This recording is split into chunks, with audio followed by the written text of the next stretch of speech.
దేవుని నామానికి వందనాలు. మన యొక్క అనుదిన జీవితంలో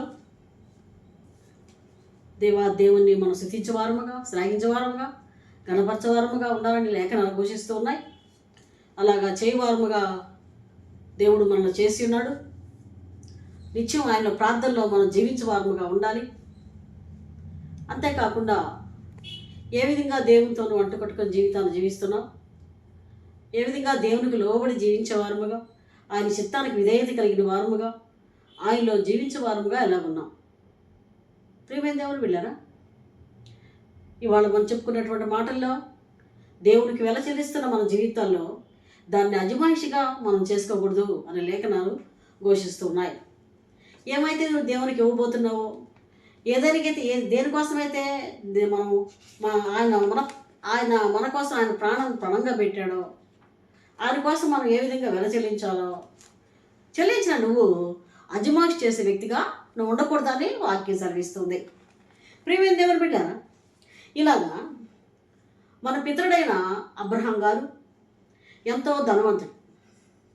అంతేకాకుండా ఆయన దేవుడు చెప్పంగానే, దేవుని స్వరం వినగానే ఆయన తన ఊరు వాడ వదిలిపెట్టేసి, ప్రియమైన దేవుని బిడ్డారా, తన బంధుమిత్ర వర్గాలను కూడా వదిలిపెట్టేసి, వాళ్ళ బంధువుల్ని వదిలిపెట్టి ఆయన దూరంగా వచ్చినట్టుగా మనం చూస్తున్నాం. దేవుడు ఏ దేశానికి వెళ్ళాలో చెప్పలేదు, ఎక్కడికి వెళ్ళాలో చెప్పలేదు. కానీ మొత్తానికి ఆయన ప్రయాణమై వస్తున్నటువంటి మార్గాల్లో మనం చూసినట్లయితే ఎన్నో ఇబ్బందులు, ఎన్నో ఇరుకులు, అనేకమైన శోధనలు ఆయన పడినట్టుగా చూస్తున్నాం. ఆయన ఎంతగానో పెద్ద మిక్కిలి ధనవంతుడు, ఆయన గొప్పవాడు. ఆయన కానానికి చేరే లోపలి మధ్యలోనే అందరినీ కోల్పోయాడు. తల్లిదండ్రులను, ప్రియమైన బంధుమిత్ర వర్గాలను విడిచి వచ్చినవాడుగా, అంతేకాకుండా కానానికి చేరే మార్గం లోపల మరి ధనవంతుడు ఎలాగైపోయాడంటే ధనాన్ని కోల్పోయిన వాడుగా ఉన్నాడు. ఏమి లేనివాడుగా, నష్టపడినవాడుగా ఉన్నాడు. ప్రియమైన దేవుని బిడ్డారా, అయితే దేవునికి లోబడినవాడుగా ఉన్నాడు, విధేయుడిగా జీవించాడు. అంతేకాకుండా దేవుని చిత్తాన్ని చేయడానికి ఎంతో వెలచెల్లించేవాడుగా ఉన్నాడు. ఆయన జీవితంలో జరిగే ప్రతి ఒక్క కార్యానికి దేవునికి వెలచెల్లించేవాడుగా ఉన్నాడు. ప్రియమైన దేవుని బిడ్డారా, అందువలన ప్రతిదానికి ఆయన వెలచెల్లించే వ్యక్తికి కనబడుతున్నాడు. అంతేకాకుండా అందువలన ఆయనకి విశ్వాసులకు తండ్రి, విశ్వాసులకు జనకుడు అని పేరు వచ్చింది. ప్రతిదానికి ఆయన వెల చెల్లించేవాడు, దాని మీద అజమాయిషి చేసేవాడు కాదు. ప్రియ సోదరి, నీ జీవితంలో ఎలాగ నువ్వు కనబడుతున్నావు, ఏ విధంగా నువ్వు ఉంటున్నావు? ఈరోజు చర్చిల్లో కానీ, ఆయా సంఘాల సమాజాల్లో కానీ అనే డబ్బు ఇస్తూ అజమాయిషి కోరుకున్న వారుగా ఉంటున్నారు, పెత్తరిక కోరుకున్న వాళ్ళుగా ఉంటున్నారు. అంతేకాకుండా పెత్తందారులుగా జీవించేవారుగా ఉంటున్నారు. మేమే గొప్ప, మేమే ఎక్కువ అని చెప్పుకునే వారుగా ఉంటున్నారు. దేవుడు అది కోరకట్లేదు. కానీ వెల చెల్లించిన నీవు, ఖరీదైన వెల చెల్లించిన నువ్వు, నీ వెలకి ఖరీదు ఉండాలంటాడు. దేవునికి నువ్వు చెల్లిస్తున్నప్పుడు ఖరీదు ఉండాలా, మూల్యం ఉండాలా అంటున్నాడు. ప్రియమైన దేవుని బిడ్డలారా, కనుక మనకు పితరుడైనటువంటి అబ్రహాం గారు కూడా అలాగా వెల చెల్లించి ఏం పేరు తీసుకున్నాడు తెలుసా? విశ్వాసులకు జనకుడు అని పేరు తెచ్చుకున్నాడు. చూడండి, కొంతమంది లేఖనాల్లో మనం పరిశీలిద్దాం. రెండో సమయాలు ప్రియమైన దేవుని బిడ్డలారా, 24వ అధ్యాయం 18వ వచనం చదువుకుందాం. ఆ దినమున గాదు దావీదు వద్దకు వచ్చి నీవు పోయి యెబూసీయుడైన అరౌనా యొక్క కళ్ళములో యెహోవా నామమున ఒక బలిపీఠము కట్టించాలమ్మా. ఈ వాక్యాన్ని గమనించినట్లయితే ప్రియ సోదరి, ప్రవక్త అయిన గాదు దేవుడు చెప్పినట్టుగా దావీదు దగ్గరకు వచ్చాడు. వచ్చి, అయ్యా నువ్వు పోయి యెబూసీయుడైనటువంటి అరౌనా అన్నటువంటి ఆయన పొలం దగ్గర, కళ్ళం దగ్గర వెళ్ళి అక్కడ నువ్వు దేవునికి ఒక బలిపీఠం కట్టి అని చెప్పాడు. ఎందుకు ఈ మాట చెప్పాడంటే ఆ దేశమంతా కరువు వచ్చింది, తెగులు వచ్చింది. తెగులు రావటం వల్ల ప్రియమైన అనేక మంది మరణించేవారుగా ఉంటున్నారు. కనుక నువ్వు బలిపీఠం కడితే ఆ తెగులు ఆగిపోవచ్చు అని చెప్పాడు. ఇది దేవుడు చెప్పమన్నాడని చెప్పాడు. సరే అలాగని దావీదు ఆయన పరివారంతో కలిసి బయలుదేరి అరవనా కళ్ళెం దగ్గరికి వచ్చాడు. ఆ కళ్ళెం దగ్గరికి రాగానే దూరం నుంచి అరవన రాజు అయినట్టు దావీదు గారిని చూసి లేచి ముందుగా పోయి ఎదురుగా నమస్కారం చేసి సాష్టాంగపడి, ప్రియమైన దేవుడు వెళ్ళారా అయ్యా, తమ రావడానికి కారణం ఏంటి అని అడిగాడు. అప్పుడు ఆయన అంటున్నాడు, నీ కళ్ళంలో నేను ఒక బలిపీఠం కట్టాలి. అయ్యా, నా కళ్ళలో బలిపీఠం కడతారా? బలిపీఠం కట్టండి, ఎద్దులున్నాయి, నూర్చే కర్ర ఉంది, సామగ్రి ఉంది, అంతేకాకుండా మరి కట్టెలున్నాయి అని చెప్తాడు. అవి ఖచ్చితంగా ఇస్తానయ్యా, అయ్యా మీకు కట్టుకోండి అయ్యా అయ్యా అని అంటాడు. అప్పుడు దావీదు అంటాడు, అరవునా చూడండి 24:25 వచ్చిన. అప్పుడు దావీదు యెహోవా నామమున ఒక బలిపీఠము కట్టి దహన బలులను సమాధాన బలులను అర్పించును. యెహోవా దేశము కొరకు చేయబడిన విజ్ఞాపనలను ఆలకింపగా. చాలు ప్రియమైన ఇక్కడ ఏంటంటే దానికంటే ముందు మనం చూసినట్లయితే చూడండి, అరవనా నువ్వు ఆ కళ్ళమంతా నాకు ఊరకనే ఇస్తే నేను తీసుకోను, దానికి వెల చెల్లిస్తాను అని బతిలాడతాడు. అయ్యా అలా కాదయ్యా, అది నాదే కదంటయ్యా, అది నీకు ఇస్తున్నానయ్యా అని బతిలాడతాడు దావీదుని. కానీ దావీదు అంటాడు, దేవునికి వెల చెల్లించకుండా నేను బడి పెట్టం అక్కడ కట్టను అంటాడు. ప్రియమైన దేవుని బిడ్డారా, బలిపీఠము దేవునికి కట్టినవాడుగా ఉంటున్నాడు. ఎప్పుడైతే దావీదు బలిపీఠం కట్టాడో అక్కడ తెగులు ఆగిపోయింది, ఇశ్రాయేలు సేవ్ అయిపోయారు.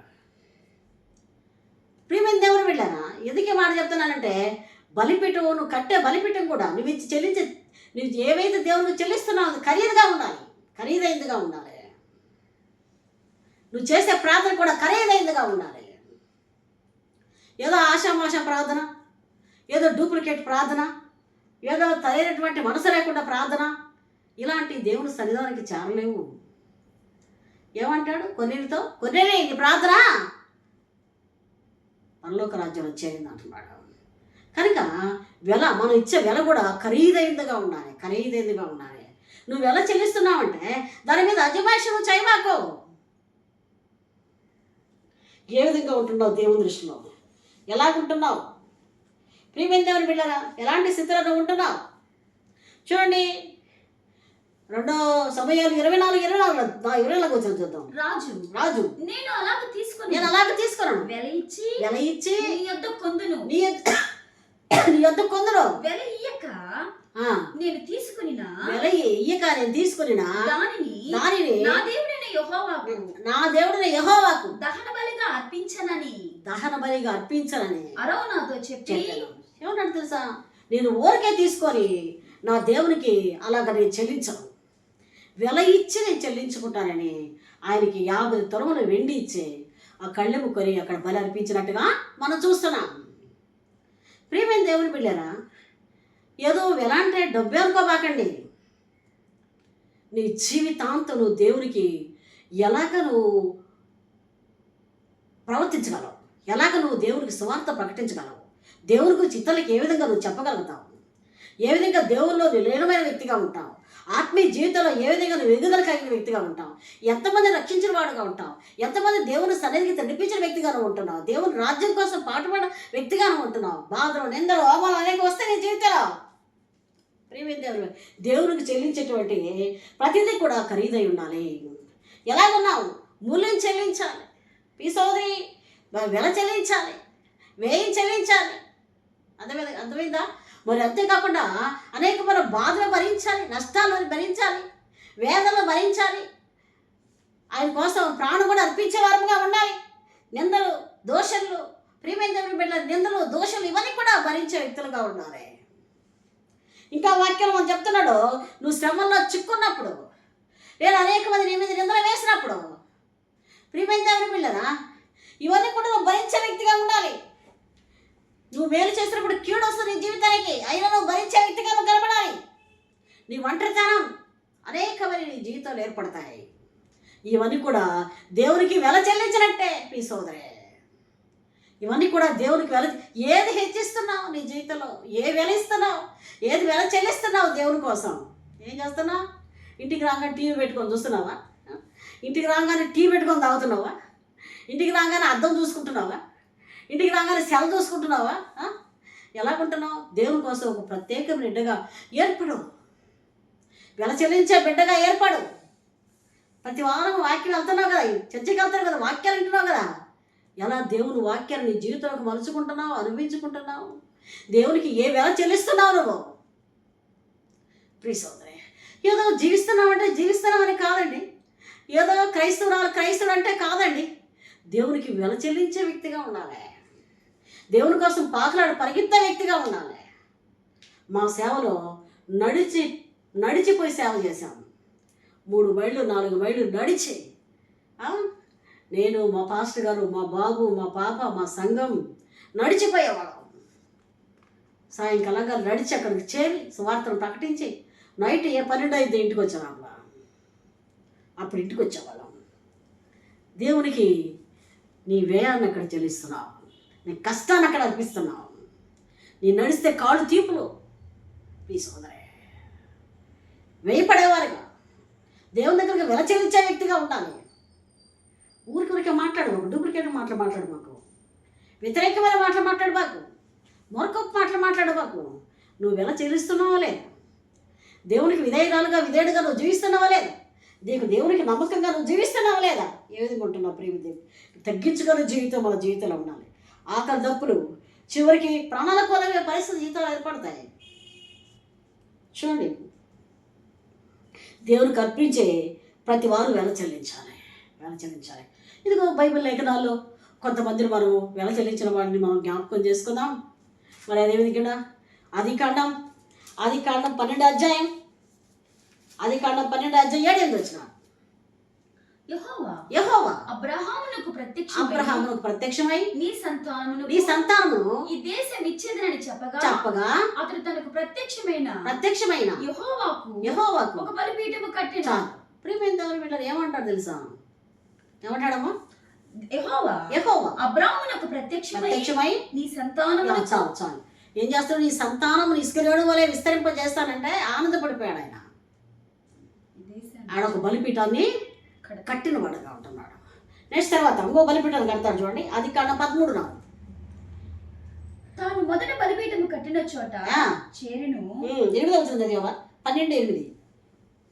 అక్కడుండి అతడు బయలుదేరి బేతేలునకు వెళ్ళి కొండకు చేరి గడబెట్టనున్న బేతేలునకును తూర్పునున్న హాయికును మధ్యన బలి గుడారం వేసి అక్కడ యెహోవాకు బలిపీఠము కట్టెను. బలిపీఠం కట్టాలంటే సామాన్యం కాదు, ఎంతో వ్యయం ఖర్చు. అంతేకాకుండా భక్తి జీవితం ఉంటే నువ్వు బలిపీఠం కట్టగల, భక్తి జీవితం ఉంటే నువ్వు రాణించగలుగుతావు. బలిపీఠానికి అర్హుడు నువ్వు. నీలో భక్తి జీవితం లేదా, దేవుడు తీసి అవతలేస్తాడు. నేను బలిపీఠాలు కాదు కదా, ఇంకేది కూడా కట్టలేడు. ప్రియమైన దేవుడు వీళ్ళరా, కనుక అబ్రహాం యొక్క విశ్వాసాన్ని చూసే, అబ్రహాంకు ఉన్నటువంటి నీతిని చూసే బలిపీఠం అక్కడ కట్టించాడు. ప్రియమైన సోదరి, ప్రియమైన దేవుడు వీళ్ళరా, ఆయన ఐగుప్తు దేశానికి వెళ్తాడు. ఐగుప్తు దేశానికి వెళ్ళి అక్కడ భార్యని చెల్లిగా చెప్తాడు. ప్రియమైన దేవుడు ఇంత నష్టపరుచుకున్నాడు. అంటే పేదరికం ఏర్పడింది అక్కడ. ఐగుప్తు దేశానికి ఏం ఏర్పడింది? పేదరికం ఏర్పడింది. ఎప్పుడైతే చెల్లిగా చెప్పుకున్నాడో ఆ రాజు ఆమెను ఆహ్వానించినప్పుడు ఆయనకి పశువులను సంపదనిచ్చాడంట. ఆ రాజు ద్వారా పశువులు సంపద బలి సంపాదించుకున్నాడు. కానీ దేవుడు మాట్లాడటం వల్ల అబ్రహాం భార్యను అబ్రహాంకి ఇచ్చినట్టుగా మనం చూస్తున్నాం. ప్రియమైన దేవుని బిడ్డ, అంటే తన కష్టాల్లో, బాధల్లో, నిందల్లో ఉన్నప్పటికీ దేవునికి వెల చెల్లించడం మానలాయన. మళ్ళీ తిరిగి వచ్చేసాడు. వచ్చి చూడండి 13 అధ్యాయం 4 వచ్చాడు. 13 అధ్యాయం 4 వచ్చాడు. మొదట బలిపీఠము కట్టిన చోట చేరి అక్కడ అబ్రాము యెహోవా నామమున ప్రార్థన చేశాను. ఏం చేశాడంటే యెహోవా నామమున ఆయన ప్రార్థన చేసినట్టు వాళ్ళు చూస్తున్నాం. యెహోవా నామమున ప్రార్థన. ఈ ప్రార్థనని ఆడ తీసుకెళ్తాను కదా, నీ ప్రార్థన పరలోక రాజ్యం జరుగుతాయి. ఆడ అబ్రహాం గారు ప్రార్థన చేస్తుంటే దేవుడు వింటున్నాడు. ఆడ చూడు 13వ వచనం ఏం చెప్తున్నాడు? 13 అధ్యాయం 16-17. మరియు నీ సంతానములో భూమి మీద నుండి రేణువుల వలె విస్తరింపజేసేదను. ఎట్టనగా ఒకడు భూమి మీద నుండి రేణువులను లెక్కింపగలిగిన ఎడల నీ సంతానమును కూడా లెక్కింపవచ్చును. ప్రియమైన దేవుని బిడ్డారా, నీకు సంతానాన్ని ఇస్తాను, ఇసుక రేణువులా చేస్తాను అంటాడు. 18వ వచనం ఏమంటాడు చూడండి.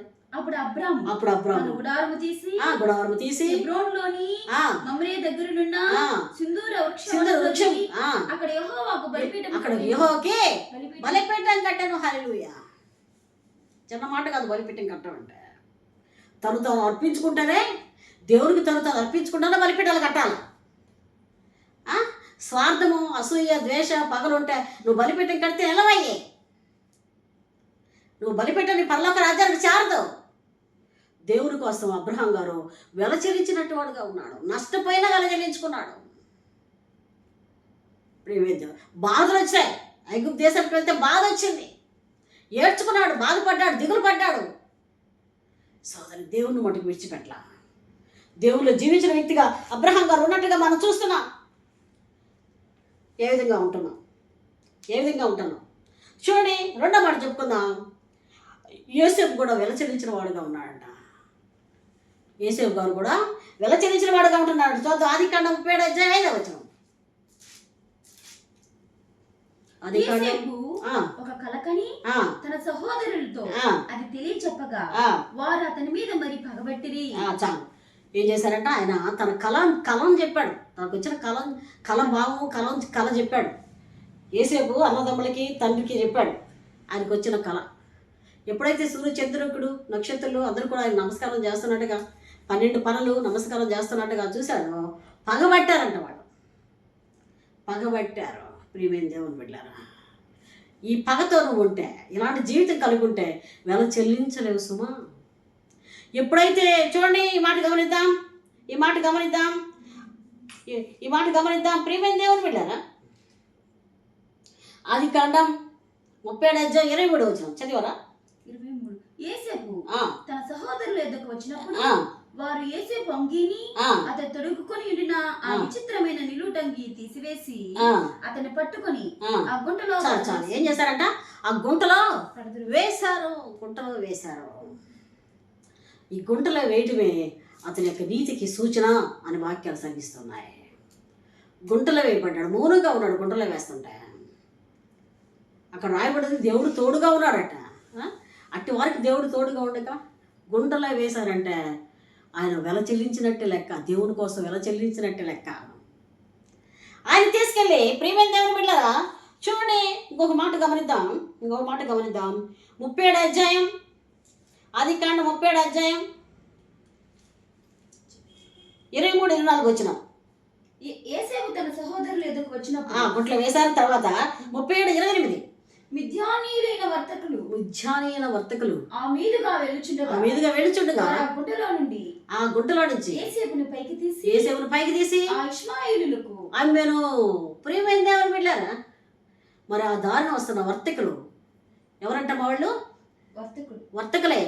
ఎవరు? మిద్యానీయులు. ఇష్మాయేలు వాళ్ళ దగ్గర నుంచి వస్తున్నారు. అక్కడి నుంచే వాళ్ళకి అమ్మినట్టుగా మనం చూస్తున్నాం. ఇష్మాయేలు గోత్రానికి సంబంధించిన వాళ్ళంట. ఆడ అమ్మినట్టుగా చూస్తున్నామండి. అంటే అలాగే అమ్మడం పోవటం కూడా దేవునికి వెల చెల్లించినట్టే. చిన్నగా భక్తిగా పెరిగినట్టు యోసేపు, దేవుని యొక్క అడుగుజాడలో పెరిగినటువంటి యోసేపు, ప్రియమైన దేవుని దేవుని యొక్క మార్గంలోండి మరి తెలుసుకున్నటువంటి యోసేపు భక్తిగా పెరిగాడు. ఆయన అక్కడ తీసుకొచ్చి ఐగుప్తు దేశానికి తీసుకొచ్చి ఆయన మళ్ళీ ఎవరికి అమ్మారు? సేనాధిపతి అయినటువంటి పోతిఫర్కి అమ్మేశాడు. అక్కడ కూడా దేవునికి వెల చెల్లించిన వాడుగా ఉన్నాడు. దేవునికి పర్ఫెక్ట్గా జీవించిన వాడుగా ఉన్నాడు. దేవునికి నమ్మకంగా జీవించిన వాడుగా ఉన్నాడు. ఊరు కాని ఊరు, దేశం కాని దేశం కాని ప్రజలు. ప్రియమైన దేవుని బిడ్డలారా, ఎక్కడ పోయినా కానీ యోసేపు దేవునితోనే ముడిపడిన వాడుగా, దేవుని అడుగుజాడలో నడిచిన వాడుగా, తన తండ్రి చెప్పినటువంటి ఉపదేశమును ఆచరించిన వాడుగా కనిపిస్తున్నాడు అక్కడ. పాపానికి దూరంగా పారిపోయాడు. పాపానికి దూరంగా పారిపోయాడు. ఆమె పాపం చేయాలని అంటున్నప్పుడు తను వేసుకున్న చొక్కాను వాడు విడిచి పరిగెత్తినట్టుగా చూస్తున్నాం.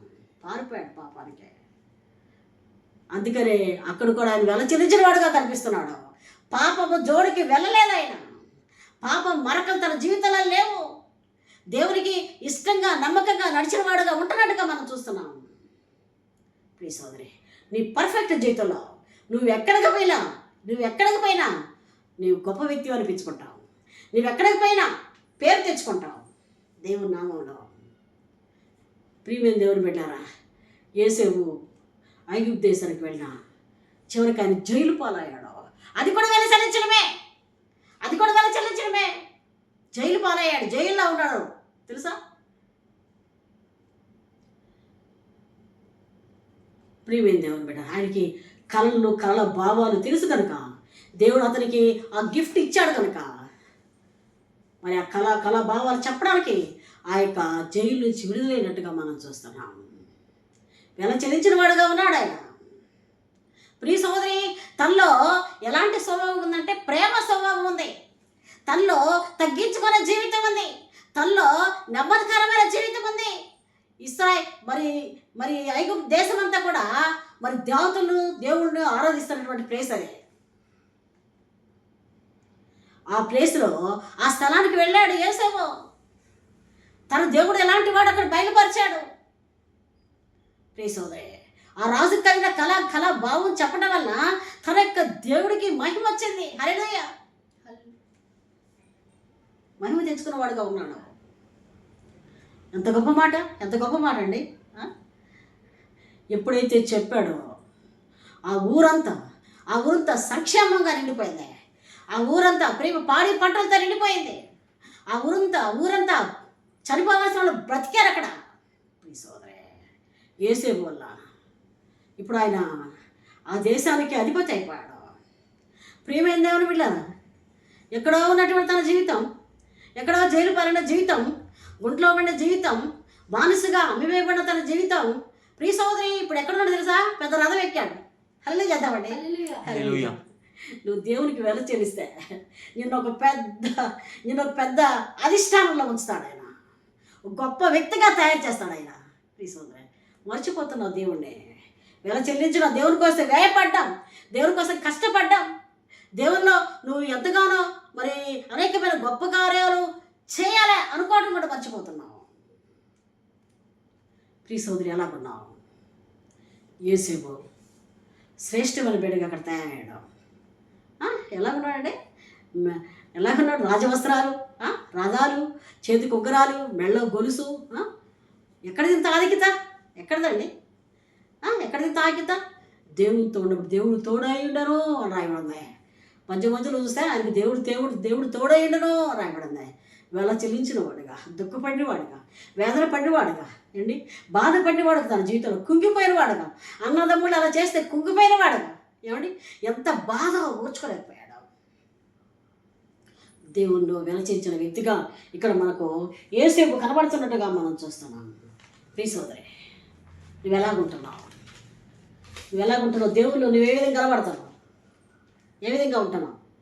మనము ఒకసారి మోషను గురించి చెప్పుకుందాం.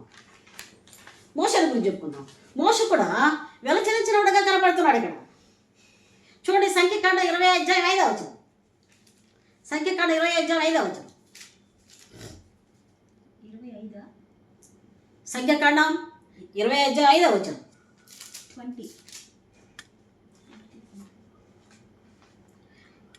ఈ కాని చోటికి మమ్మల్ని తెచ్చుటకు ఐగుప్తులో నుండి మమ్మల్ని ఎలా రప్పించితివి? ఈ స్థలంలో గింజలు లేవు, అంజూరలు లేవు, ద్రాక్షలు లేవు, దానిమ్మ లేవు, తాగుటకు నీళ్ళే లేవని. దేవుడు బిడ్డలారా, దేవాదేవుడు మోషేకి ఆజ్ఞాపించినట్టుగా మోషే ఇశ్రాయేల్ జనాంగాన్ని తీసుకొని వస్తున్నాడు. ఆయన వచ్చే మార్గంలో వాళ్ళు మాట్లాడుతున్న మాటలు ఇక్కడ కాని దేశాన్ని తీసుకొచ్చాము మమ్మల్ని. అక్కడైతే బాగా చాకరీ చేస్తా, బానిసగా ఉంటాం, బాగుంది వాళ్ళకి. ఇప్పుడు మోషే మీద తిరగబడుతున్నారు. ఇక్కడ ఏమున్నాయి? తినడానికి, తాగడానికి ఏమున్నాయి?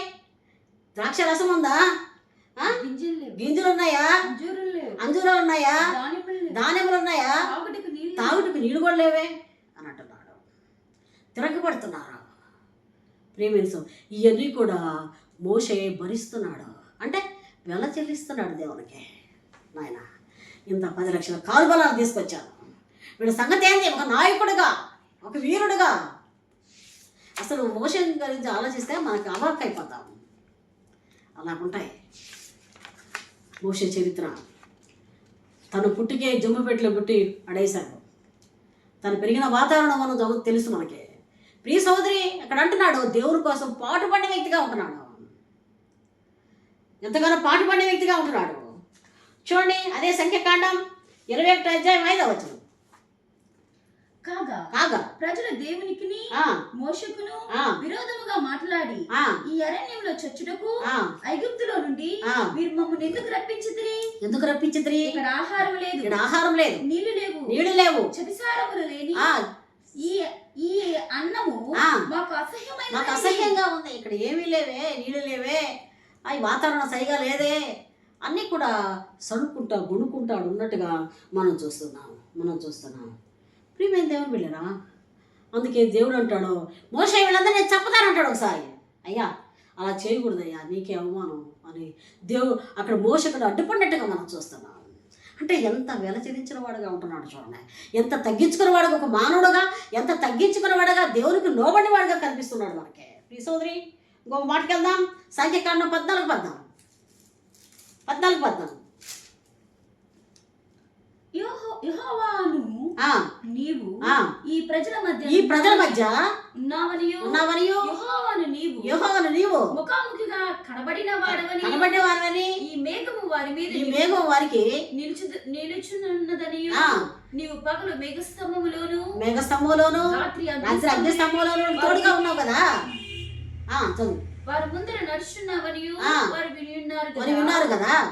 కాబట్టి నీవు ఒక్క దెబ్బతో ఈ జనులను చంపిన ఎడలా, ఒక్క దెబ్బతో ఈ జనులను చంపిన ఎడలా ఈ కీర్తిని వీళ్ళందరూ కూడా నీ కీర్తి దేశానికి వెళ్ళిపోద్ది.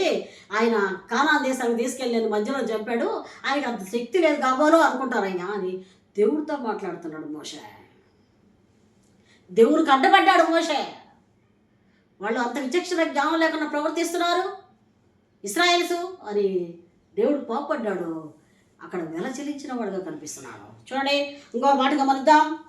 నిర్గమకాండం 14:15. మేమేం దేవుని బిడ్డారా, అంతలో యెహోవా మోషేతో నీవేళ నాకు మొరపెడుతున్నావు, సాగిపోవుడే ఇశ్రాయేలుతో చెప్పుము. ప్రియమైన దేవుని బిడ్డారా, ఎందుకు మొరపెడుతున్నావు? ఎర్ర సముద్రం అడ్డొచ్చిందా? ముందు ఎర్ర సముద్రం వెనక ఫరో రథాలు ఉన్నాయా? ముందు సాగిపో, నేను ఉన్నారు కదా, కాలు మోపండి. ధైర్యం చేసి మోషే ఇటు కాలు మోపగానే అవంట 2 గోడలుగా చీసిపోయాయంట. ఎర్ర సముద్రం 2 గోడలు అయిపోయింది. 6 నెలలు నడిచిపోయారు. హల్లెలూయా, నడిచిపోయిన వారుగా ఉన్నారు. ప్రియమైన దేవుని బిడ్డరా, మన దేవుడు గొప్పవాడు. మోషే ఎన్నో అష్ట కష్టాలు పడ్డాడు, వెల చెల్లించిన వాడుగా ఉంటున్నాడు. లాస్ట్ మాట మోషే గురించి చదివి ముగిస్తాను. మోషేతో ప్రియమైన దేవుని బిడ్డరా, ఇదిగో చూడండి, ఇంకొక మాట గమనిద్దాం. చూడండి, మోషే ఉన్నాడు, పౌలు ఉన్నాడు, వీళ్ళ గురించి చెప్పుకుంటా ఉందాం. ఇంకొక మాట గమనిద్దాం. హెబ్రీయులకు రాసిన పత్రిక 11వ అధ్యాయం 11వ అధ్యాయం 23 నుంచి 27. మోషే పుట్టినప్పుడు అతని తల్లిదండ్రులు ఆ శిశువు సుందరుడైన తెలిసి విశ్వాసమును బట్టి రాజాజ్ఞకు భయపడి 3 మాసములు ప్రియమైన దేవుని వెళ్ళారా చదువు అతని దాచిపెట్టి మోషే పెద్దవాడై విశ్వాసమును బట్టి ఐగుప్తు ధనము కంటే క్రీస్తు విషయమైన నింద గొప్ప భాగ్యమని ఎంచుకొనెను. హల్లెలూయా.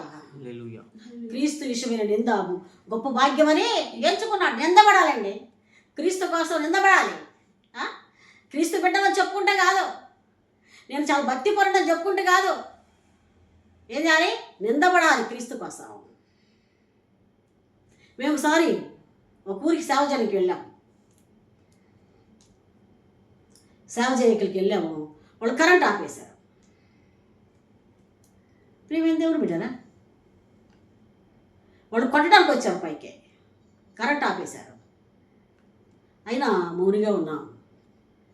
అయినా ఆ లాందర ఏందో ఎరిగించుకొని వాక్యం చెప్పి వచ్చేసాం. మనం తిరుగుబాటు చేయలేం కదా, వాడిది ఏమో మాట్లాడలేం కదా. వచ్చేటప్పుడు అప్పుడు లైట్ వేశారు, అప్పుడు కరెంట్ వేశారు. సోదరే, కొంతమంది సహోదరులతో కలుసుకొని మా పాస్టర్ గారు వాళ్ళతో మాట్లాడి చూడండి, నిందపడాలి క్రీస్తు విషయమై. ఫరో కుమార్తె అనిపించుకున్నాడు కూడా ఆయన ఇష్టపడలేదంట. దేవుని ప్రజలతో నింద అనుభవించినా మేలనుకున్నాడట. తర్వాత అల్పకాల పాప భోగములను అనుభవించడం కంటే దేవుని ప్రజలతో శ్రమ అనుభవించడం మేలు. ప్రియమైన దేవుని బిడ్డలారా, దేవుని ప్రజలతో శ్రమ అనుభవించడం మేలేను. అదండి వెల చెల్లించాడు దేవుని కోసం. దేవుని కోసం వెల చెల్లించాడు ఆయన. గొప్పోడు, గొప్ప నాయకుడు ఆయన, వీరుడు ఆయన. తీసుకుంది మోషే అందుకని దేవుడు అన్నాడు, నువ్వు నా ఇల్లంతట్లో నమ్మకమైన వాడవే, నీ భూమి మీద సాత్వికుడవే. దేవుడు అన్నాడు ఆ మాటలు. హల్లెలూయా, ఎంత ప్రశంసించాడు మోషే. సోదరే, దేవుని కోసం వెల చెల్లించే వ్యక్తిగా ఉంటున్నావా? ఒకవేళ నువ్వు చెల్లించినా అజమాయిషి చేస్తామో జాగ్రత్త. అది నీవు ఇచ్చినా కూడా వేస్టే, నువ్వు ఏదైనా చేసినా కానీ వేస్టే. వెల చెల్లిస్తే అజమాయిషి నువ్వు చేస్తే. చూడండి, ఈరోజు ఇంకొక మాట, మూడో వ్యక్తిగా మరి పౌలు గురించి చెప్పుకుందాం. పౌలు గురించి చెప్పుకుందాం. పౌలు సన్నిహితుల సభలో ఒక సభ్యుడు. దేవుని కోసంగా సన్నిహితుల సభ నుంచి తొలగిపోయాడు. సన్నిహితుల సభ అంటే చాలా, దాంట్లో సభ్యుడు అంటే విలువ ఎక్కువ. ఎక్కడికి పోయిన విలువ ఎక్కువ. ఎక్కడికి పోయినా ప్రేమిస్తారు, బాగా మంచిగా చూస్తారు, గౌరవిస్తారు. దేవుని కోసం ప్రేమైన దేవుని బిడ్డ నాకు అది వద్దని పక్కకు వచ్చాడు. తను వెల చెల్లించిన వాడుగా ఉన్నాడు. ప్రియ సోదరే, సొంత వారితో తరవబడిన వాడుగా ఉన్నాడు. ప్రియమైన దేవుని బిడ్డ, అదేవిధంగా బ్రతుకంతా వెల చెల్లించిన వాడుగా ఉన్నాడు. హల్లెలూయా, వెల చెల్లించిన వాడుగా ఉన్నాడు ఆయన. చూడండి, ఒక మాట చూద్దాం. అపోస్తల కార్యం 24వ అధ్యాయం 25వ వచనం. అపోస్తల కార్యం 24వ అధ్యాయం 25వ వచనం. త్వరగా అప్పుడు అతడు నీతిని గూర్చియు ఆశా నిగ్రహమును గూర్చియు రాబోవు విమర్శను గూర్చియు ప్రసంగించుచుండగా ఫేలిక్స్ మిగుల భయపడి ఇప్పటికి వెళ్ళుము, నాకు సమయమైంది. అపోస్తల కార్యం 9వ అధ్యాయము 24-25 వచనం. అపోస్తల కార్యం 9వ అధ్యాయం 9వ అధ్యాయం వారి ఆలోచన సౌలుకు తెలియవచ్చును. వారు అతన్ని చంపవలనని రాత్రి మగళ్ళు ద్వారముల యొద్ద కాచుకొనుచుండిరి. ప్రియమైన దేవుని బిడ్డలారా, ఆయన చంపాలని దమస్కులో నుంచి వెళ్ళిన అతను అక్కడ యూదుల దగ్గరికి వెళ్ళి స్వార్థను ప్రకటిస్తున్నాడు. చాలా మంది దగ్గర వాళ్ళంతా కూడా ఇదేందా అప్పుడే మార్పు చెందాడా, ఏది ఇలా మాట్లాడుతున్నాడని ఆయన చంప చూసినప్పుడు శిష్యులు ఆయన దగ్గరికి వచ్చారు. ఆయన శిష్యులు ఆయన్ని ఒక గంపులో పెట్టి మిద్ది మీద నుంచి కిందకి విడిపించినట్టుగా మనం చూస్తున్నాం. గంపులో పెట్టి ప్రియమైన దేవుని బిడ్డలారా, ఆ మిద్ది మీద నుంచి తాడు వేసి ఆయన కిందకి దింపారు. ఆయన నైట్ అష్ట కష్టాలు పడి దాంకుని బయలుదేరి వెళ్ళిపోయాడు. దేవుని కోసం వెల చెల్లించిన వాడుగా ఉన్నాడు పౌలు. ప్రియమైన దేవుని బిడ్డలారా, చూడండి, ఇంకొక మాట మనం గమనిద్దాం. అపోస్తల కార్యం 14వ అధ్యాయం 7వ వచనం. అపోస్తల కార్యం 14వ అధ్యాయం 7వ వచనం. లుస్త్రలో బలహీన పాదములు కలిగినటువంటి ఒకడుండెను. అతడు పుట్టినది మొదలుకొని కుంటివాడై ఎన్నడూ నడవలేకపోతే, చాలమ్మా, కుంటివాడై ఎన్నడూ నడవలేకపోతే ఇక్కడ మరి పౌలు బాగు చేసినట్టుగా మనం చూస్తున్నాం. కుంటివాడై నడవలేని పరిస్థితిలో ఉన్నప్పుడు ప్రియమైన దేవుని బిడ్డ చూడండి, మన చదువుమది లుస్త్రలో బలహీన పాదములు గల ఒకడుండెను. అతడు పుట్టినది మొదలుకొని కుంటివాడై ఎన్నడూ నడవలేక కూర్చుండి ఉండేవాడు. అతడు పౌలు మాట్లాడేట వినును. పౌలు అతన్ని తేరి చూచి స్వస్థత పొందుటకు అతని విశ్వాసం ఉండినని గ్రహించి నీ పాదమును మోపి సరిగా నిలువుమని బిగ్గరగా చెప్పినప్పుడు అతడు గంతులు వేసి నడవసాగెను. ఇది వాళ్ళు తెలుసుకొని ప్రియమైన దేవుని బిడ్డరా, ఆయన్ని ఎంతగానో లుస్త్రాలు రాళ్ళతో కొట్టెను. పౌలు ఏం చేశారు? అతన్ని పాదాలు బాగు చేసినందుకు, ఆయన పాదాలు నిలిపి బాగుపడినందుకు ఆయన ఏం చేశారు? లుస్త్రాలో రాళ్ళతో కొట్టారంట. పౌల్ని రాళ్ళతో కొడితే చచ్చిన వాడు కాబడిపోయాడంట, చచ్చిపోయాడు అనుకున్నారంట. పౌలు మీద రాళ్ళు రువ్వి అతను చనిపోయిన అనుకొని పట్టణం వెలుపలికి అతను ఈడ్చుకొని పోయి. ప్రియమైన దేవుని బిడ్డ, అప్పుడు వాళ్ళ శిష్యులు వచ్చి ఆయన తీసుకొని పోయి బాగవుద్ది అంటే ఎంత శ్రమ పడ్డాడు. సువార్తను ప్రకటిస్తుంటే ఆ దినాల్లో అతను ఏం చేశారో? రాళ్ళతో కొట్టారు, చంపారు అనుకున్నారు. అలాగా సువార్తను ప్రకటించగలుగుతున్నావా? నీ పక్కన ఉన్న వ్యక్తిని నువ్వు చెప్పగలుగుతున్నావా? ఏమంటే చర్చికి అసలు వెళ్ళగలుగుతున్నావా? వారపూడికి రాగలుగుతున్నావా? ఫాస్టింగ్ ప్రేస్కి అసలు వెళ్ళగలుగుతున్నావా? అసలు ఇదేనా జీవితంలో? లేకపోతే నువ్వు ఏ విధంగా సువార్తను ప్రేస్తే ఏ విధంగా నువ్వు చెల్లిస్తావు? వెల చెల్లించే వ్యక్తిగా ఉండాలని వాక్యం సెలవిస్తుంది. ప్రియ సోదరి, ఇంకొక మాట మనం గమనిద్దాం. చూడండి, ఇంకొక మాట మనకి అపోస్తల కార్యం 16వ అధ్యాయం. అందుకే వాళ్ళు అంటారు, నువ్వు వాక్యం చెప్పడానికి వీల్లేదు అని అంటారు వాళ్ళు. అప్పుడు ఆయన అంటాడు, నీ మాట వినట శ్రేష్టమా, నేను దేవుని మాట వినట శ్రేష్టమా అంటాడు. హల్లెలూయా. దేవుని మాట వినేవారు. అపోస్తల కార్యం 16వ అధ్యాయం 20వ వచనం. 16వ అధ్యాయం. అతడు అట్టి ఆజ్ఞను పొంది వారిని లోపలి చెరసాల్లోకి త్రోసి వారి కాళ్ళకు బొండ వేసి. పెట్టారా? ఇక్కడ మనం చూస్తే మరి ఇక్కడ పేతురు పౌలు అనుకుంటాను, పౌలుశీలు అనుకుంటాను. వీళ్ళట ఏం చేశారు? వాక్యం చెప్తుంటే చెప్పొద్దనక ఇచ్చాడు. పుత్తూరు దెయ్యాన్ని వెళ్ళగొట్టేందుకు. దాని ద్వారా ఎంతో ఆదాయం పొందుతున్న వాడు ఇప్పుడు ఆదాయం లేకపోవడం వల్ల వాళ్ళని తీసుకెళ్ళి ఎక్కడ వేశారంట? జైల్లో వేశారు. జైల్లో ఎట్లా వేశారంట? వాళ్ళకి బొండ వేశారంట, కాళ్ళకి బొండ వేశారు. ప్రియమిత్రులు, అంటే ఎన్ని బాధలు అనిపించాడు. సువార్తను ప్రకటిస్తుంటే ఎన్ని వ్యాధులు అనిపించేవాడు. చూడండి, సౌలుకు ఒక శ్రేష్టమైన మాట రాయబడి ఉంది. చూడండి, ఆ మాటకి మనం గమనిద్దాం.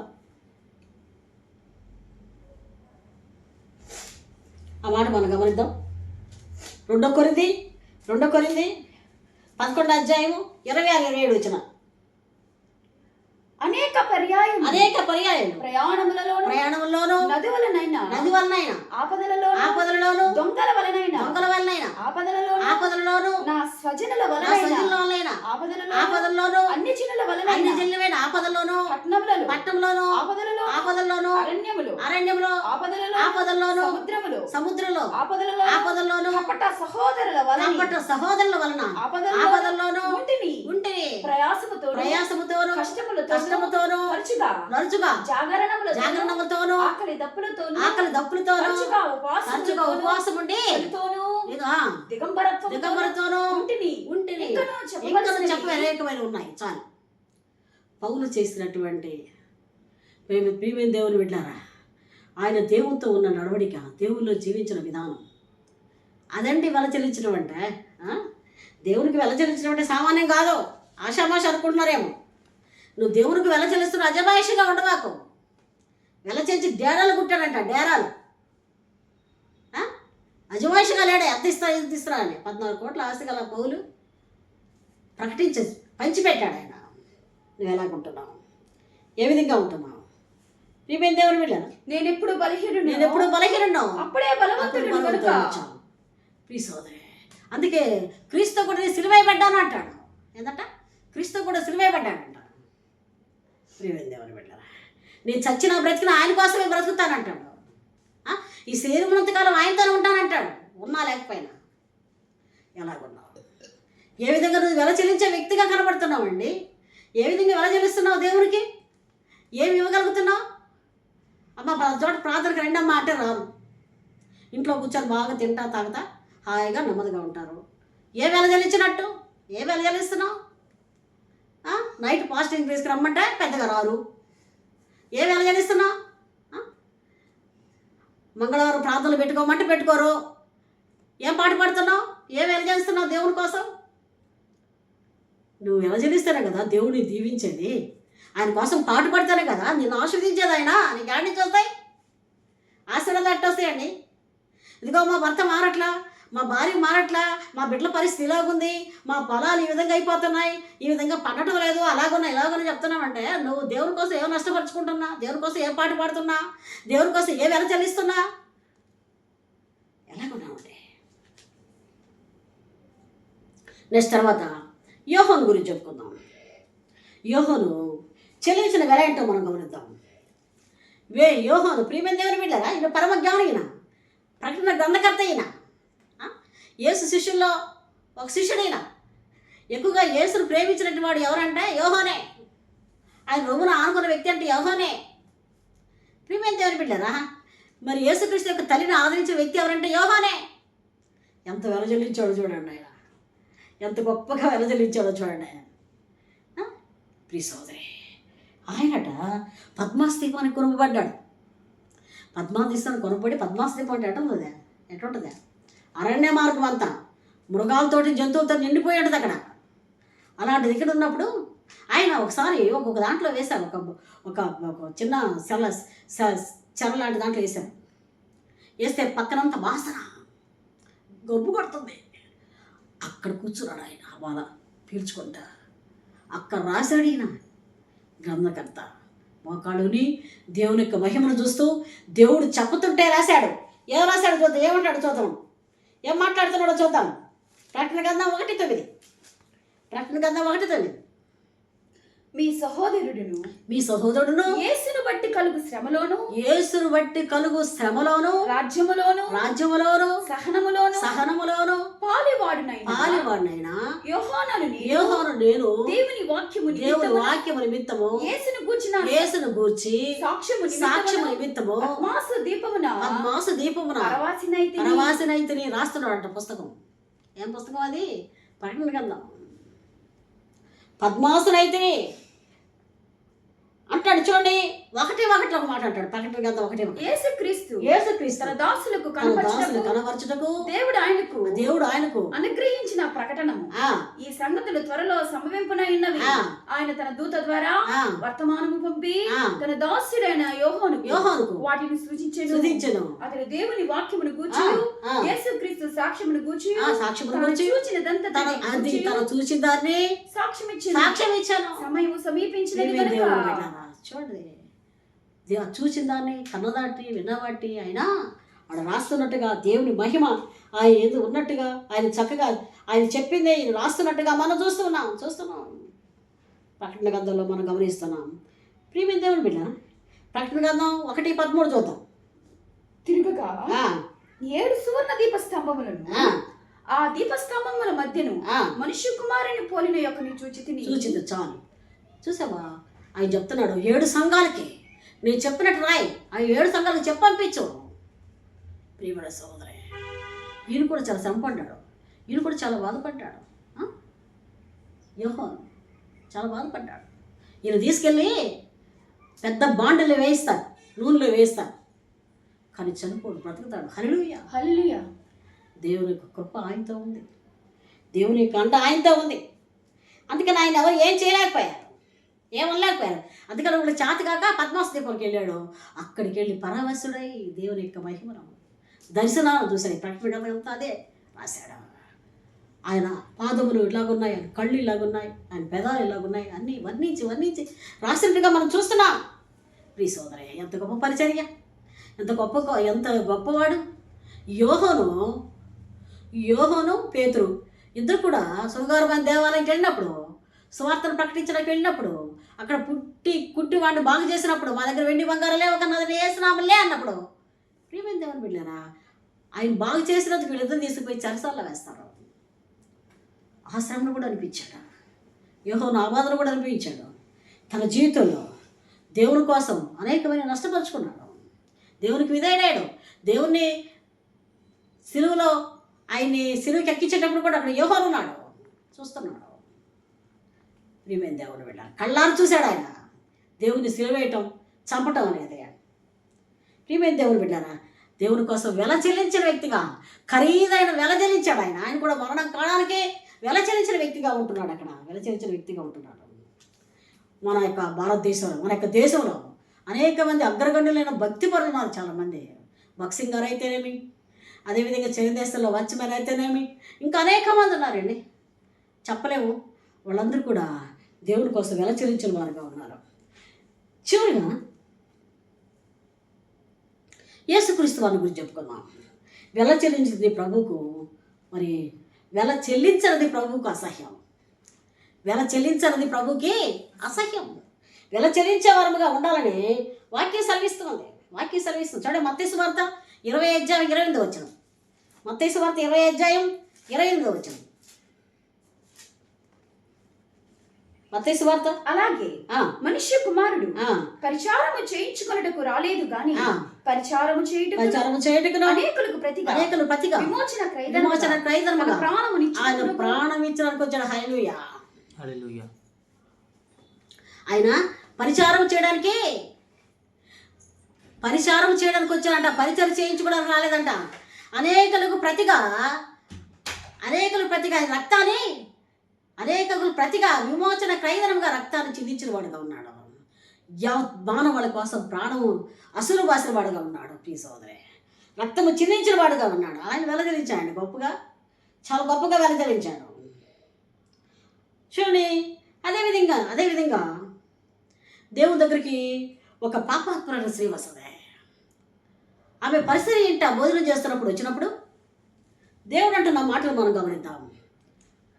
ఆయనతో అంటున్నాడు పరిస్థితితో, నువ్వు నా ఇంటికి వచ్చినప్పుడు నాకు నీళ్ళు ఇవ్వలేదు, నా కాళ్ళకి నీళ్ళు ఇవ్వలేదు, ప్రియమైన దేవుని బిడ్డలారా, నా తలకి నువ్వు అంటలేదు.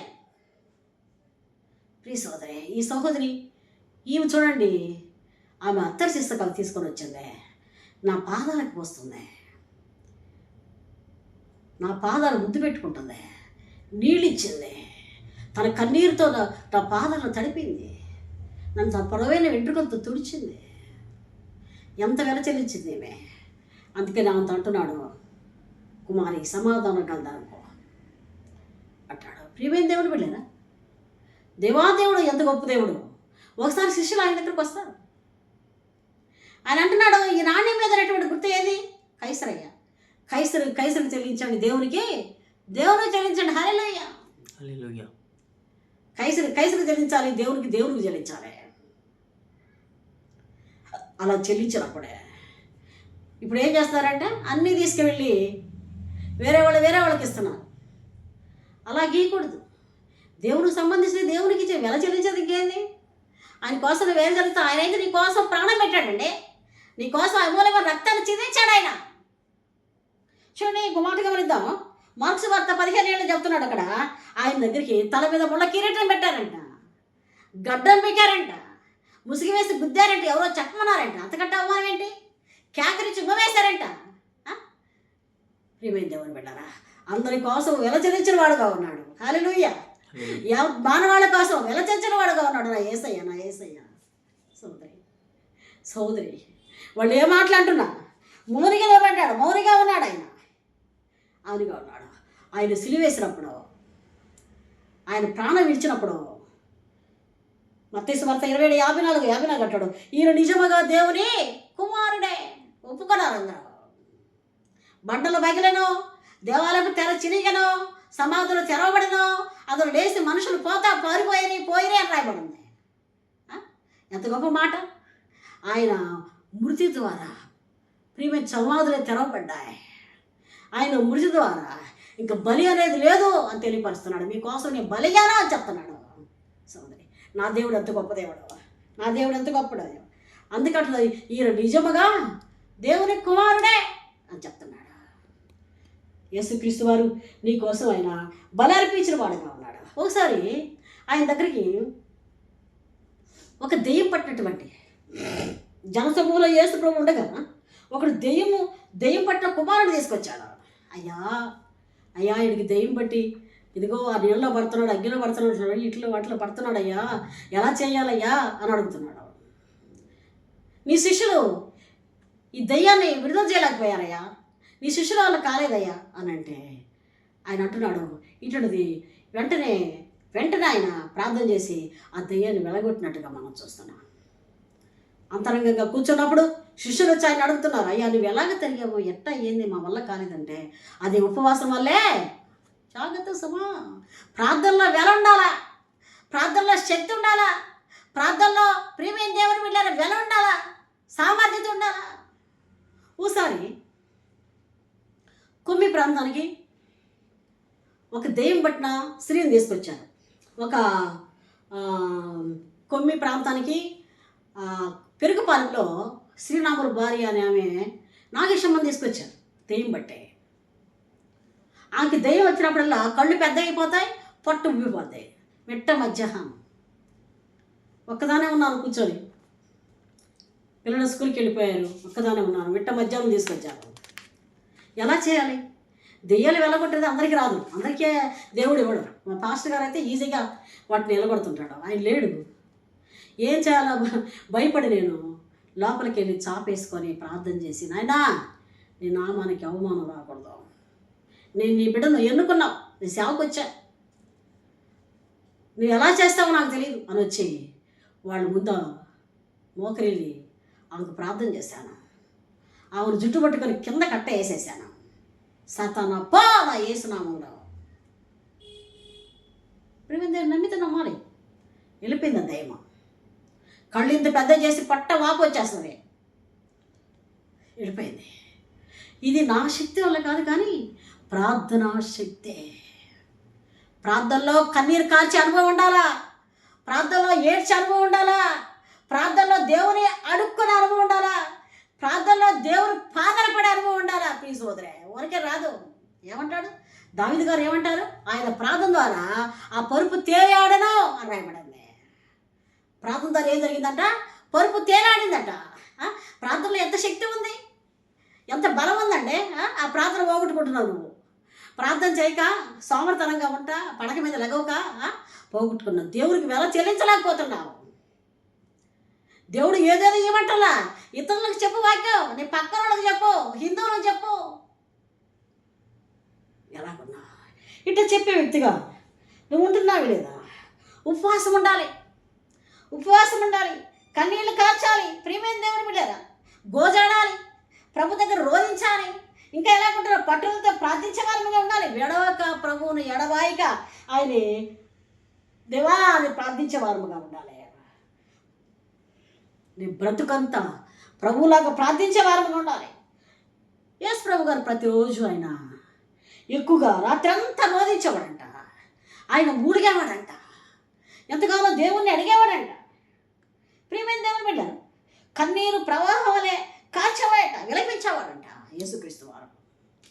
ఎలాగున్నావు ప్రియ సహోదరి, ఎలాగున్నావు? దేవునితో ఎలాగున్నావు? దావీదు అంటున్నాడు, తన కన్నీరు వల్ల తనకెంతో ప్రతిఫలం దొరికింది. గుసగుసలు మాట్లాడుకున్నారు, అటు మాట్లాడుకున్నారు, ఇటు మాట్లాడుకున్నారయ్యా, నా ప్రార్థనే నన్ను రక్షించింది అంటాడు. ప్రియ సోదరి, ఎలాగున్నావు? ఎలాగున్నావు? పౌలు అంటున్నాడు, చరసాలే బ్రద్దలైందంట ప్రార్థనకి. హల్లెలూయా. ఇలాంటి అనుభవం నీ జీవితంలో ఉందా? ఇలాగా దేవుని అడిగే వ్యక్తిగా నువ్వు ఉంటున్నావా? ఒక అతను కుర్రాడు ఒక పంజరంలో చాలా చాలా పక్షులు తీసుకొని పోతున్నామట. ఇలా అక్కడ థామస్ అనే ఒక పాస్టర్ గారు రోడ్డు మీద నిలబడి ఉన్నాడంట. ఆయన ముందే ఆ పంజరంలో చాలా పక్షులు తీసుకెళ్తుంటాయి, కిలకిల్ల అంటారు, రెప్పలు ఆడతారు, రెక్కలు ఆడిస్తా, కిలకల అటు ఇటు తిరుగుతా, గోలగోల చేస్తున్నాయంట. ఆయన అన్నాడంట, అయ్యా ఈ పక్షులు ఎంతకిస్తావు అన్నాడంట. అయ్యా ఈ అమ్మాయి కాదు, ఇవి తినేవి కాదయ్యా, మా పిల్లికి తీసుకెళ్తున్నాను, పిల్లికి పెట్టడానికి అన్నాడంట. అప్పుడు ఆయన అంట, ఓ 40 రూపాయలు ఇస్తాను, నాకు ఆ పంజరంతో సాగిస్తావా అన్నాడంట. 40 రూపాయలు అంటే అప్పుడు గ్రేట్ కదా. ఆయన అన్నాడంట, అలాగే ఇస్తానయ్యా సంతోషంగా. ఆ వేటగాడు ఆ పంజరాన్ని ఇచ్చేశాడు. వాడు బాగానే ఆ పాస్టర్ గారు ఆ పంజరాన్ని తీసి ఆ పక్షులన్నీ తరిమేశాడు, పంపించేశాడు. అట్టా పంజరాన్ని తీయంగా అవన్నీ వెళ్ళిపోయినాయి, మూత తీయంగానే.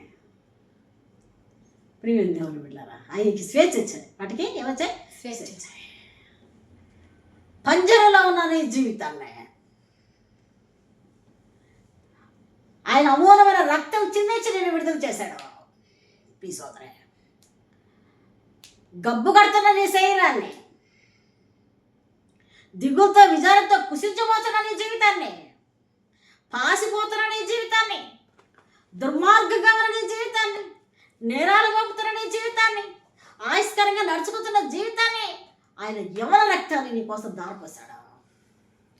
అమూల్యం చెల్లించాడు ఆయన, మూల్యం చెల్లించాడు ఆయన, నెల చెల్లించాడు ఆయన. తీసుకోలే ఎలాగున్నావు? వెల చెల్లించే ప్రార్థన గుండె భారం తగ్గిస్తుంది. వెల చెల్లించే ప్రార్థన ఏం చేస్తుంది? గుండె భారం తగ్గిస్తుంది, ఫలితాన్ని ఇస్తుంది. దేవుడు ఇష్టపడే ప్రార్థన అదే. ఎలాగున్నావు ప్రియ సోదరి? ఎలాగుంటున్నావు? దేవుడితో ఎలాంటి సంబంధం కలిగిన వ్యక్తిగా ఉంటున్నావు? ఇంకో మాట చెప్పనా? ఒక తల్లంట ఒక దుకాణం దగ్గరికి పోయిందంట. తనతో పాటు తన బిడ్డ కూడా వచ్చాడు, చిన్న బిడ్డ. లాస్ట్ మాట చెప్పి ముగిస్తాను. తీసుకొచ్చాడు. వాడు ఒక సీసాలో బఠానీలు ఉన్నాయంట. ఆ బఠానీల కోసమే అతని దృష్టి ఉందంట. ఆ పిల్లవాడి దృష్టి, నాకు అవి కావాలా అంటున్నాడంట. వాళ్ళ అమ్మ అంటుందంట తీసుకో అంటుందంట. తీసుకొని ఆయన అంటుందంట, తీసుకోవట్లేదంట. ఆ కొట్టు యజమాని కూడా తీసుకో బాబు అంటున్నాడంట, తీసుకోవట్లేదంట. కానీ చివరికి ఆ యజమాని తన చేతితో తీసి ఇచ్చాడంట. ఆ యజమాని ఇస్తే తీసుకున్నాడంట. తీసుకొని హ్యాపీగా ఇంటికి వెళ్ళాడంట. హ్యాపీగా ఇంటికి వెళ్తే తల్లి అడిగిందంట, ఏంట్రా నువ్వు తీసుకోమంటే ఇంకా మరిగిన తీసుకుంటావుగా, తీసుకోవచ్చుగా. నేను ఇస్తానన్నా వద్దన్నాగా. మరి అతను కూడా ఆ షాప్ అతను కూడా తీసుకొని వద్దన్నాడుగా. మరి ఆయన ఇస్తే తీసుకున్నావే. నా చిన్న చెయ్యమ్మా, నేను తీసుకుంటే కొంచెం వస్తాయి. ఆయన పెద్ద చేతులు కదా, ఆయన చేయి పెట్టి తీయటం వల్ల పెద్ద గుప్పెడు వచ్చింది, పెద్ద మరిగిండి వచ్చాయి. జాగ్రత్త, నీ దేవుడు కూడా ఆయన గుప్పిలు పెద్దవే. హల్లెలూయా, ఆయన గుప్పిలు పెద్దవే. ఆయన చెయ్యట్టు పెట్టాడంటే ఆకాశం ఒలిపబడతాయి, ఆకాశం వాకిలు తెరవబడతాయి. కుమరిస్తాడు ఆయన. వెల చెల్లిస్తే నువ్వు వెల మీద నువ్వు అజమాయిషి చేయకూడదు. సోదరి ఎలాగున్నావు? మంచు చెట్టుకి ఏ విధంగా అతుక్కుంటుందో అలా అతకబడే జీవితంగా ఉండాలి. భక్తిపరుడుగా జీవించావు. ఆయనకి ఇష్టంగా నమ్మకంగా నడు. దేవుడు చిన్న వాక్యం దీవించగాక. ఆమేన్.